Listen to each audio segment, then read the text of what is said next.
Okay, here we go with my predictions for this weekend's games. First up we have Portsmouth-Liverpool.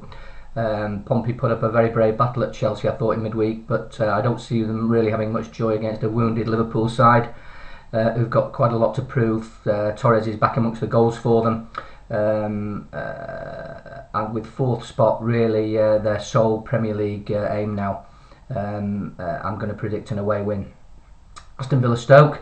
Villa really are a side on the up at the moment, got a great self-belief about them, quick young players, hungry to make the mark. I've noticed a new resilience about them as well, especially away from home. Back-to-back Villa wins against Manchester United and Sunderland should really make this a tough day for Stoke.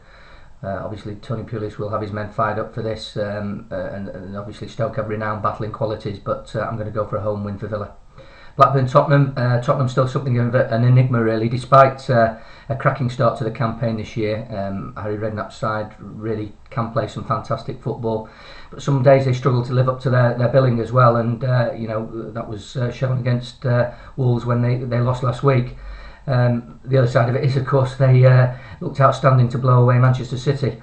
Blackburn, they're having a lean run, and I think with Defoe in such predatory mood at the moment, and Spurs full of confidence, I'm going to go for an away win.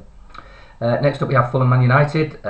Alex Ferguson has got massive defensive problems, and I think that could be a real worry for him this weekend. It doesn't bode well, particularly after the chasing they got at Craven Cottage last season, where they lost, of course. But United have scored plenty of goals recently, and they are dangerous away from home, as we've seen at West Ham in recent weeks.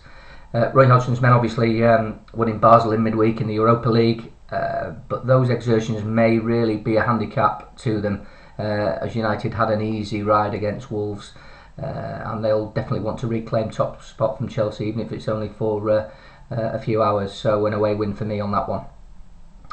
Next up, Manchester City-Sunderland. Mark Hughes, I'm sure, will demand a reaction from his stars after their poor show at Spurs, and unfortunately for Steve Bruce, I can honestly think that Mark Hughes will get the reaction he wants. Craig Bellamy should be back maybe, and that will give City the fire they've been missing at White Hart Lane, so home win there. Arsenal-Hull. Despite the setback at Burnley, I've seen nothing to suggest that Arsenal won't really be contesting the title all the way to the end of the season. Arsene Wenger's men are formidable at home, and Hull still haven't won away in the Premier League, so there's only one outcome for me, and that's a home win. Wolves versus Burnley. Mick McCarthy has plenty on his plate today after fielding his second string at Old Trafford. I'm sure Wolves fans will be expecting, make that demanding actually, a win against Burnley, and I'm sure that will bring added pressure. Burnley gave it their all as usual in midweek at Turf Moor against Arsenal, but I fancy Wolves to vindicate that team selection at Manchester United, so home win. Everton-Birmingham, tough one to call this. Birmingham, the team of the moment, on a real hot streak, full of confidence, looking comfortable with their Premiership status these days, I feel. And I'm sure they'll make Everton battle all the way. But I'm sure David Moyes will fancy his chances at home, especially after their excellent display at Chelsea. And I'm going to go home win. West Ham-Chelsea, things are going from bad to worse for Gianfranco Zola at the moment. I can't see any Christmas presents being handed out by Chelsea on Sunday either. I think Chelsea need to bank as many points as they can before the African Cup of Nations, and I'm certain they'll get 3 points at Upton Park. Finally, Wigan-Bolton. This should be a cracking Lancashire derby. Bolton will be boosted, I'm sure, by the win against West Ham and a cracking draw against Manchester City in a game they should probably have won really, so their confidence should be high. Wigan still something of a mystery and are prone to erratic results, but I think they'll make home advantage count here, and I'll go home win.